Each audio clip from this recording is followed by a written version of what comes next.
एक तरफ गुजरात में तबाही, पानी, बरसात ने ढाया अपना कहर, रहमत बने मुसलमान, दुनिया का जीता दिल। बाढ़ पीड़ितों के लिए मस्जिदों और मदरसों के दरवाजे खुले, मस्जिदें और चैरिटी संस्थाएं राहत कामों में आगे। चलिए जानते हैं वायरल खबर।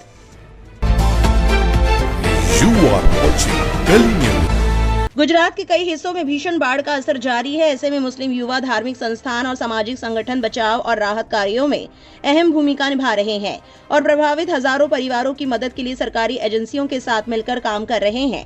भारी बारिश की वजह से राज्य भर में 23 लोगों की मौत हो गई है। सूरत सबसे बुरी तरह प्रभावित जिलों में से एक है, जहां सिर्फ 24 घंटों में 358 मिलीमीटर बारिश हुई। इस भारी बारिश से बड़े पैमाने पर बाढ़ आ गई, जिससे हजारों लोगों को अपना घर छोड़ना पड़ा।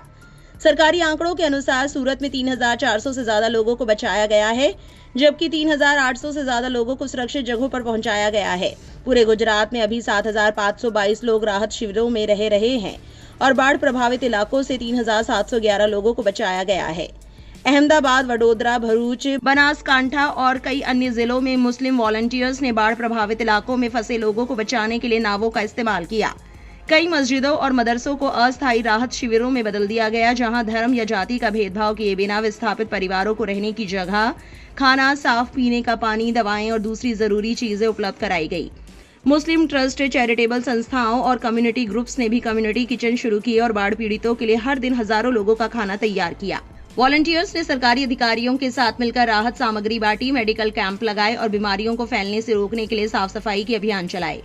मुस्लिम समुदाय के डॉक्टरों, इंजीनियरों और सोशल वर्कर्स ने भी बचाव कार्यों में तालमेल बिठाकर और दूर दराज के गांवों तक पहुंचकर राहत कार्यों में हिस्सा लिया। वॉलंटियर्स ने बाढ़ प्रभावित इलाकों से बुजुर्गों, महिलाओं और बच्चों को सुरक्षित निकालने में मदद की, जिससे संकट के समय मानवीय सेवा की भावना दिखी। आपदा के दौरान बचाव और पुनर्वास कार्यों में मदद करने के लिए स्थानीय लोगों और सरकारी अधिकारियों ने उनके काम की तारीफ की है। वहीं मुसलमानों के ये वीडियोस काफी तेजी से वायरल हो रहे हैं और लोग इसकी जमकर तारीफ भी कर रहे हैं।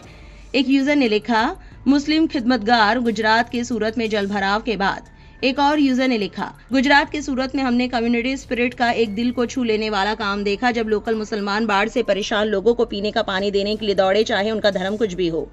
इसके ठीक उलट हिंदुत्ववादी पिंकी चौधरी को भंडारे के दौरान एक मुस्लिम आदमी से खाना छीनते हुए देखा गया और कहा, मुल्ले न आए हमारा खाना लेने। ये स्थिति इंसानियत में एक बड़े फर्क को दिखाती है। एक और यूजर ने लिखा, सूरत में बाढ़ के पानी में फंसे लोगों को बचाने और उनकी मदद करने के लिए मुसलमानों का एक कारवां आगे आया है। जब इंसानियत मुश्किल में होती है तो दया हर भेदभाव से ऊपर उठ जाती है। ऐसे पलों में धर्म मायने नहीं रखता, जरूरतमंदों के साथ खड़े होने की इच्छा मायने रखती है।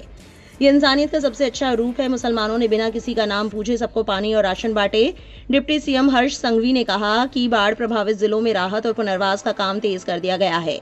उन्होंने घोषणा की कि जिन परिवारों का घरेलू सामान क्षतिग्रस्त या नष्ट हो गया है, उन्हें 6,800 रुपए की आर्थिक मदद दी जाएगी। संघवी ने कहा, घर घर जाकर सर्वे के जरिए लाभार्थियों की पहचान की गई है और मदद देने का काम शुरू हो चुका है। उनके मुताबिक 20% से ज्यादा पात्र परिवारों को आर्थिक मदद मिल चुकी है, जबकि बाकी लाभार्थियों को तय समय के अंदर मदद मिल जाएगी। राज्य सरकार वितरण प्रक्रिया को भी बेहतर बना रही है ताकि सभी प्रभावित परिवारों तक तेजी से राहत पहुंच सके।